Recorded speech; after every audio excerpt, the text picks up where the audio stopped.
Seth విజ్ఞానం volume 1 mind power. ఈ పుస్తకాన్ని ఆంగ్లంలో రచించినది జేన్ రాబర్ట్స్. దీనిని తెలుగులో అనువాదం చేసిన వారు వివి రమణ గారు. ఈ భాగంలో 2వ అధ్యాయమైన మనోశక్తిని కంటిన్యూ చేద్దాం. ఊహాశక్తి ద్వారా మీ అంతర్ప్రపంచంతో సంబంధం కలిగి ఉంటున్నారు. ఈ సృష్టి చైతన్య పరిణామం అంతా కూడా అంతర్ప్రపంచం ద్వారానే జరుగుతూ ఉంటుంది. ఇంటెలిజెన్స్ ను ఎక్కువగా విశ్లేషణ చేయగల శక్తి, లేదా ఎక్కువగా జ్ఞప్తికి ఉంచుకోవడం, లేదా ఎక్కువ తర్కించడం ద్వారా నిర్వచనం ఇస్తున్నారు. ఇంటెలిజెన్స్ అంటే కాన్షియస్ మైండ్ ను సరియైన రీతిలో విస్తారంగా వినియోగించుకోవడం అని భావం. ఈ భూమి మీద మనుగడ సాగించడానికి, ప్రాపంచికంగా మరి ఆధ్యాత్మికంగా పురోగతి సాధించడానికి మీరు నిర్వచించుకునే ఇంటెలిజెన్స్ అవసరమే లేదు. తర్కం, విశ్లేషణ, జ్ఞాపక శక్తి మాత్రమే ఇంటెలిజెన్స్ అయితే కోటాను కోట్ల జీవజాతుల మనుగడ మరి చైతన్య పరిణామం ఏ విధంగా జరుగుతున్నాయి? మీ దేహంలోని జీర్ణ ప్రక్రియ, గుండె మరియు ఊపిరితిత్తుల క్రియలు, రక్త ప్రసరణ లాంటి వాటికి ఇంటెలిజెన్స్ అవసరమేముంది? ఒక చిన్న విత్తనం మహావృక్షంగా ఎదగడంలో ఇంటెలిజెన్స్ ఎక్కడుంది? ఎలక్ట్రాన్ గమనము, భూమి యొక్క గమనము, సౌర వ్యవస్థ గమనము ఇవన్నీ ఇంటెలిజెన్స్ ద్వారా నడపబడుతున్నాయా? అంతర్ప్రపంచమే వీటన్నిటినీ నడిపిస్తుంది. మీరు నిర్వచిస్తున్న ఇంటెలిజెన్స్ మట్టుకు కాదు. మీకు ఏది కావాలో సంకల్పించుకునే శక్తి ఉంటే చాలు, మీ జీవితంలో భౌతిక సంఘటనలను ప్రవేశపెట్టుకోవడానికి. మీ నాగరికతలు, సైన్సు, టెక్నాలజీ, రీజనింగ్ మైండ్, విశ్లేషణ శక్తి అంతా ఊహాశక్తి ద్వారానే సృష్టించబడుతున్నాయి. తర్కం, విశ్లేషణ, రీజనింగ్ మైండ్ అనవసరమని మీకు చెప్పడం లేదు. పరిమిత జ్ఞానంతో, పరిమిత ఇంటెలిజెన్స్ తో కూడిన తర్కం, విశ్లేషణ మరియు రీజనింగ్ మైండ్లతో పాటు అపారమైన అంతర్ప్రపంచం పైన కూడా ఆధారపడడం సాధన చేయవలసి ఉంది. మీరు నిర్వచించుకుంటున్న ఇంటెలిజెన్స్ అసమగ్రత గురించి ఈ పుస్తకంలో ప్రస్తావిస్తున్నాను. మీ ఇంటెలిజెన్స్ కు అందని అపారమైన జ్ఞాన సంపద మీ అంతర్ప్రపంచంలో ఇమిడి ఉంది. భౌతిక సంఘటనలు ఎలా వాస్తవం చెందుతున్నాయో, సృష్టి చైతన్య పరిణామం ఎలా సాగుతుందో మీ ఇంటెలిజెన్స్ కు గాని, మీ రీజనింగ్ మైండ్ కు కానీ తెలవదు. భౌతికంగా ఇంకా వాస్తవం చెందని అంతర్శక్తి గురించి, భౌతిక వాస్తవం చెందిన బాహ్య ప్రపంచం గురించి సమగ్ర సమాచారం ఊహాశక్తి ద్వారా అందించబడుతుంది. మీ ఇంటెలిజెన్స్ మరి మీ రీజనింగ్ మైండ్ కు భౌతిక వాస్తవం గురించిన రుజువులు లభిస్తే తప్ప విశ్వాసం కలగదు. మీ సాధారణ ఇంటెలిజెన్స్ చాలా పరిమితమైనది. ఈ సృష్టిని, ఈ విశ్వాన్ని ఒక అమేయమైన ఇంటెలిజెన్స్ నడిపిస్తోంది.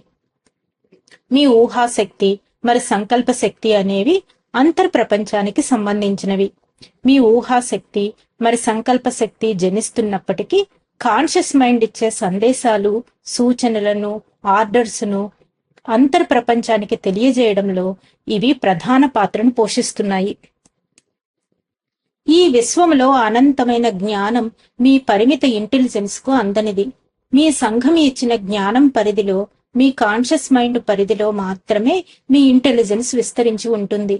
సంకల్ప శక్తి మరియు ఊహాశక్తి మరి అంతర్ప్రయాణం ద్వారా మాత్రమే ఈ అనంత జ్ఞానం కొద్ది కొద్దిగా మీ అనుభవంలోనికి వస్తుంటుంది. స్వప్నాల ద్వారా, సూక్ష్మ శరీర యానం ద్వారా కూడా అమేయమైన ఇంటెలిజెన్స్ నుండి జ్ఞానం అందించబడుతుంది. నేను అని చెప్పబడే ఆత్మ యొక్క అపారమైన జ్ఞానం, అపరిమిత శక్తి గురించి మీ ఇంటెలిజెన్స్ కు అందుబాటులో లేదు. మీ దేహంలో జీవకణాలన్నీ వ్యక్తిగతంగా మైండ్ను కలిగి ఉన్నాయి. వాటి వ్యక్తిగత మైండ్స్ అన్ని సామూహిక మైండ్ గా మారి మీ సంకల్ప శక్తికి, మీ ఊహాశక్తికి అనుగుణంగా స్పందిస్తాయి. కొన్ని సంవత్సరాల తరబడి ఒక దీర్ఘకాలిక వ్యాధితో ఒక వ్యక్తి బాధపడుతున్నట్లయితే తక్షణమే ఆ వ్యాధి నయమవ్వాలని అతను సంకల్పించుకున్నప్పుడు, లేదా ఆ వ్యాధి నయమైపోయినట్లు, దేహం ఆరోగ్యంగా ఉన్నట్లు అతను ఊహాశక్తితో కలలు కన్నప్పుడు తక్షణమే దేహంలోని జీవకణాల సామూహిక మైండ్ అనూహ్యంగా స్పందించి సహకరిస్తుంది. దేహంలో సరికొత్త జీవరసాయనాలు మరియు విద్యుదయస్కాంత శక్తి విడుదలయ్యి ఆ వ్యాధి నయం చేయబడుతుంది. దేహంలోని మెదడు భూభౌతిక పదార్థాన్ని మాత్రమే కాకుండా ఆధ్యాత్మిక శక్తి, మానసిక శక్తి, జీవరసాయనిక శక్తి, విద్యుదయస్కాంత శక్తి, చైతన్య శక్తులను కలిగి ఉంటుంది. మెదడు అనేది ఆత్మశక్తి నుండి మైండ్ ద్వారా నియంత్రించబడుతుంది. దేహం యొక్క ఆరోగ్యాన్ని కాపాడడంలో, బాహ్య ప్రపంచంలో భౌతిక సంఘటనలను వాస్తవం చెందించడంలో మనోశక్తి ద్వారా ఉత్తేజం పొందిన ఆత్మశక్తి మెదడు అనే సాధనాన్ని ఉపయోగించుకుంటుంది. మీ ఊహాశక్తి, ఎమోషన్స్, ఫీలింగ్స్, ఆశయాలు, భయాలు, సంకల్పాల ద్వారా వెలువడే విద్యుదయస్కాంత శక్తిని మెదడు ద్వారా సంగ్రహించబడడం లేదా వెలువడేటట్లు చేయడం మీ మైండ్ నిర్వర్తిస్తుంటుంది. మీ కాన్షియస్ మైండ్ మెదడు అనే సాధనం ద్వారా భౌతిక పదార్థంతో ప్రత్యక్ష సంబంధం కలిగి ఉంది. జీవాత్మలు భూమి మీద దేహాలను తీసుకొని పరిణామం చెందుతున్నంత కాలం అంతర్శక్తి మరి భౌతిక పదార్థాలతో కూడిన జీవితానుభవాల మధ్య వారధిగా మెదడు అనే సాధనాన్ని ఉపయోగించుకుంటాయి. దేహాన్ని విడిచిపెట్టిన తరువాత మైండ్ కంటిన్యూ అవుతుంది, కానీ మెదడును తయారు చేసిన భౌతిక పదార్థం ఈ భూమి మీద వదిలిపెట్టబడుతుంది. ఆత్మ ఈ భౌతిక ప్రపంచంలో ఉన్నంత కాలం మాత్రమే కాన్షియస్ మైండ్ యొక్క క్రియలు మెదడుతో ముడిపడి ఉంటాయి. మీ అంతర్ ప్రపంచానికి సరిహద్దులు, ఎల్లలు అనేవి ఉండవు. అంతర్ ప్రపంచం మొత్తం మెదడు అనే సాధనంతో ప్రత్యక్ష సంబంధం కలిగి ఉండడం గాని, ముడిపడి ఉండడం గాని జరగదు. కేవలం భౌతిక పదార్థంతో కూడిన జీవితానుభవాల ద్వారా చైతన్య పరిణామం చెందడం కోసమే మెదడు అనే సాధనాన్ని మీ మనోశక్తి వినియోగించుకుంటుంది. మీ దేహ ఆరోగ్యాన్ని నియంత్రించడానికి మనోశక్తి మెదడు ద్వారా తన పనిని నిర్వర్తించుకుంటుంది.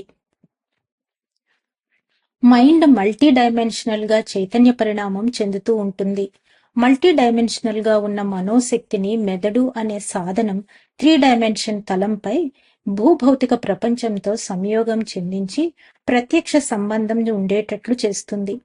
అంతర్ ప్రపంచం నుండి మైండ్ పంపే సందేశాలను, సంకేతాలను మీ మైండ్ ద్వారా ఛానలింగ్ చేసి బాహ్య ప్రపంచంలో భౌతిక సంఘటనలతో మీకు సంబంధాన్ని కలుగజేస్తాయి.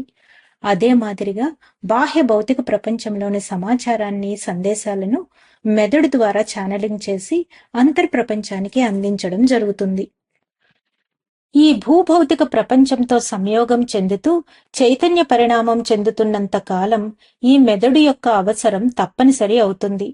మల్టీ డైమెన్షనల్ గా ఉండే ఆత్మ 3 డైమెన్షనల్ తలం గల భూమి మీదకు మళ్లించడం వల్ల భౌతిక పదార్థంతో ముడిపడిన జీవితానుభవాలకు అలవాటు పడుతుంది. మల్టీ డైమెన్షనల్ వ్యవస్థలో ఆత్మశక్తికి ప్రతిదీ సాధ్యమే.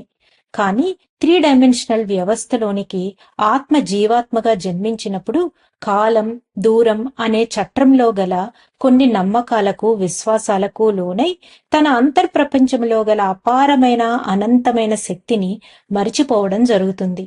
ఆత్మ తనకు గల అపారమైన అంతర్శక్తిని మర్చిపోయి 3 డైమెన్షనల్ తలంలో కాలం, దూరం అనే చట్రంలో ఇరుక్కొని పరిమిత జ్ఞానంతో కూడిన నమ్మకాలతో బుద్ధిని కోల్పోవడాన్ని భ్రాంతి అని మీ పరిభాషలో పిలుస్తారు. మీకు ఆత్మజ్ఞానం పెరిగే కొలది భ్రాంతి క్రమేపీ తొలగిపోతూ ఉంటుంది. ఈ భౌతిక ప్రపంచంలో దైన్యంగా జీవించడానికి, హృదయ దౌర్బల్యంతో దుఃఖాన్ని అనుభవించడానికి ఏ జీవాత్మ కూడా జన్మ తీసుకోవడం జరగదు. మీరు ఈ భూభౌతిక ప్రపంచంలోనికి జన్మ తీసుకున్నది ఆత్మజ్ఞానాన్ని విస్తారంగా పెంచుకుని చైతన్య పరిణామం చెందడం కోసమేనని మీరు గుర్తుపెట్టుకోవాలి. నేను అంటే మల్టీ డైమెన్షనల్ తలంలో ఎన్నో లోకాలలో ఏకకాలంలో అనేక దేహాలను ధరించి చైతన్య పరిణామం చెందుతూ విరాజిల్లుతున్న ఆత్మ అని తెలుసుకోండి. ఈ 3 డైమెన్షనల్ తలంలో కూడా మీ ఆత్మశక్తికి అపారమైన శక్తి ఉంది. మీ సంకల్పాలు, కోరికలు, ఊహాశక్తి, ఎమోషన్స్, ఫీలింగ్స్, ఆశలు, ఆశయాలు అనేవి అంతర్ప్రపంచం నుండి బాహ్య ప్రపంచంలోనికి భౌతిక వాస్తవాలుగా రూపాంతరం చెందడమే రసవాదం లేదా రసవాద విద్య. గొంగళి పురుగును మహాద్భుతమైన సీతాకోక చిలుకగా రూపొందించేది కూడా దాని అంతర్ప్రపంచంలోని సంకల్పం వలనే. అదే ప్రక్రియ వల్ల మీ సంకల్పాలు, కోరికలు అంతర్ప్రపంచం నుండి బాహ్య ప్రపంచంలోనికి భౌతిక సంఘటనలుగా రూపొందుతున్నాయి. స్వప్నావస్థలో ఉన్న మీ మైండ్ తన శక్తి సామర్థ్యాలను పూర్తిగా వినియోగించుకుంటుంది. జాగృతావస్థలోనికి వచ్చేసరికి కాలం, దూరం అనే చట్రంలో పరిమిత జ్ఞానంలోనికి జారిపోవడం జరుగుతుంది. జాగృతావస్థలో కూడా అంతే పూర్తి సామర్థ్యంతో మీ మైండ్ని వినియోగించుకోవచ్చునని, మీ అంతర్ప్రపంచానికి అపారమైన శక్తి ఉందని స్వప్నాలు మీకు సందేశం ఇస్తున్నాయి. భూమికి సంబంధించిన జ్ఞానమంతా మీ మెదడు యొక్క జీవకణాల్లో క్రోడీకరించబడి ఉంది. ధైర్యంగా ఉండాలని మీకు అనిపిస్తుందా? ధైర్యం అనేది బాహ్య ప్రపంచం నుండి మీకు అందించబడదు.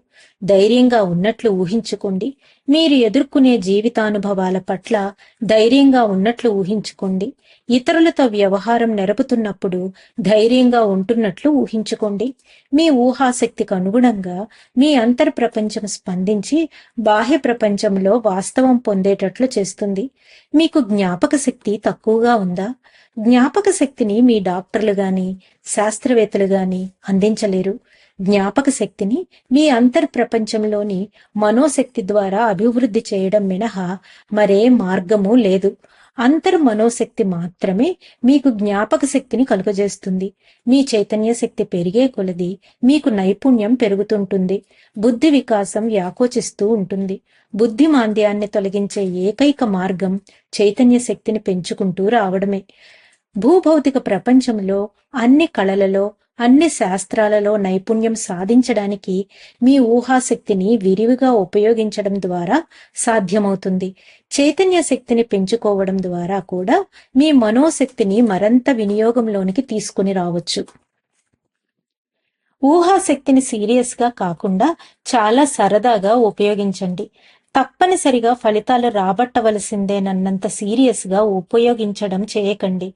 దానివల్ల మీరు ఫలితం కోసం ఎదురు చూస్తూ చాలా అవమానానికి లోనవుతుంటారు. ఊహాశక్తిని సీరియస్ గా తీసుకున్నప్పుడు మీ అతేంద్రియాలు సరిగ్గా స్పందించవు. మీ ఇంటెలిజెన్స్ మరి మీ నైపుణ్యం అంతా కూడా అంతర్శక్తి నుండి ఉత్పత్తి అవుతున్నాయి.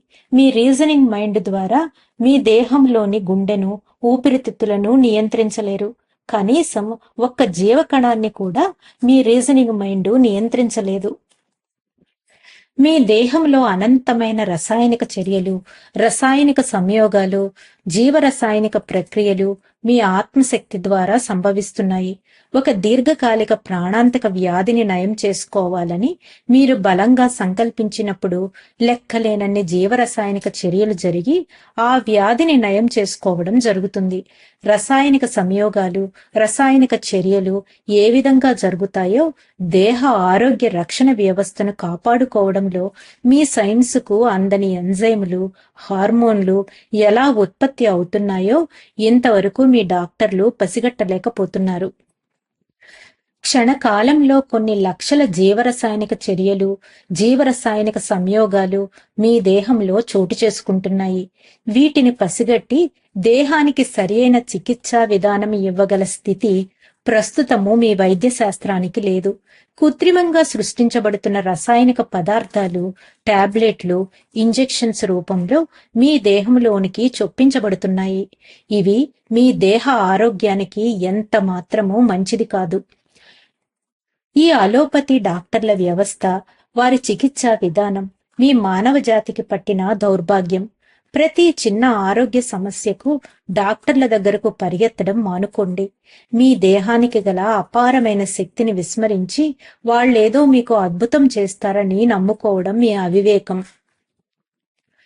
ఫోటో ఫిల్మ్ మీద విద్యుదయస్కాంత శక్తి ద్వారా ధ్వని మరియు చిత్రాలను రికార్డు చేయడం జరుగుతుంది. విద్యుత్ సరఫరా ద్వారా ప్రొజెక్టర్ సహాయంతో సినిమా తెర మీద సినిమా ప్రదర్శించబడుతుంది. ఇక్కడ అంతర్ప్రపంచాన్ని ఫోటో ఫిల్మ్తో, మెదడును సినిమా తెరతో పోల్చవచ్చు. మీ సంకల్పాలు, కోరికలు, ఆశలు, ఆశయాలను విద్యుదయస్కాంత శక్తితో కూడిన రికార్డింగ్తో, మీ ఎమోషన్స్, ఫీలింగ్స్, నమ్మకాలను విద్యుత్ సరఫరాతో నడిచే ప్రొజెక్టర్తో పోల్చవచ్చు. మీ జీవితానుభవాలను కూడా ఫోటో ఫిల్మ్తో పోల్చదగ్గ అంతర్ప్రపంచంలో రికార్డు చేయబడుతున్నాయి. మీ సంకల్పాలు, కోరికలు, ఆలోచనల రూపంలో వెలువడి అంతర్ప్రపంచంలో రికార్డు చేయబడతాయి. ఎమోషన్స్, ఫీలింగ్స్, నమ్మకాలు విద్యుత్ శక్తితో నడిచే ప్రొజెక్టర్ల వలె పనిచేసి అంతర్ప్రపంచంలో రికార్డైన సంకల్పాలను మెదడు అనే సినిమా తెర మీద ప్రదర్శించడం చేస్తాయి. బాహ్య ప్రపంచంలోనికి భౌతిక సంఘటనలుగా వాస్తవం చెందడానికి మెదడు అనే సాధనం ద్వారా అంతర్ప్రపంచం నుండి దివ్య చైతన్య శక్తి సంకల్పాల వల్ల ప్రేరేపింపబడి రూపాంతరం చెంది భౌతిక వాస్తవంగా ఏర్పడుతుంది. భౌతిక సంఘటనలుగా రూపొందే వేగాన్ని మీ ఎమోషన్స్, ఫీలింగ్స్ మరి బలమైన ఆలోచన తరంగాలు నియంత్రిస్తాయి. మీ ఎమోషన్స్, ఫీలింగ్స్ సినిమా ప్రొజెక్టర్ వలె వేగాన్ని నియంత్రిస్తాయి. జీవరసాయనిక శక్తి పరంగా, పదార్థ పరంగా మీ మెదడు అంతర్ప్రపంచానికి మరి బాహ్య ప్రపంచానికి వారధిలాగా పనిచేస్తుంది. తెరపైన మనం ఏది ప్రదర్శిస్తే అది ప్రత్యక్షమవుతుంది. అంతర్చైతన్య శక్తిని పరమాణువులు, అణువులు మరి జీవరసాయనిక శక్తితో కూడిన పదార్థంగా రూపాంతరం చెందిస్తుంది మీ మెదడు. అంటే మల్టీ డైమెన్షనల్ గా ఉన్న అంతర్చైతన్య శక్తిని 3 డైమెన్షనల్ తలంలోనికి మెదడు అనే సాధనం ద్వారా రూపాంతరం చెందించడం జరుగుతుంది. మెదడు తనంతట తానుగా ఏదీ చొరవ తీసుకోదు. భౌతిక సంఘటనలనేవి విద్యుదయస్కాంత శక్తితో నిండిన భౌతిక వాస్తవాలు. ఇవి మెదడు అనే సాధనం ద్వారా భూమి ఫ్రీక్వెన్సీ స్థాయిలోనికి అంతర్ప్రపంచం నుండి వెలువడడం జరుగుతున్నాయి. మీ సంకల్ప శక్తి ద్వారా అంతర్ప్రపంచం స్పందిస్తుంది. అంతర్ప్రపంచం కూడా తనంతట తానుగా భౌతిక సంఘటనలను సృష్టించదు. ధన్యవాదాలు మాస్టర్స్. 2వ అధ్యాయమైన మనోశక్తిలోని మిగిలిన భాగాన్ని రేపు తెలుసుకుందాం. అంతవరకు సెలవు తీసుకుంటూ పద్మజ.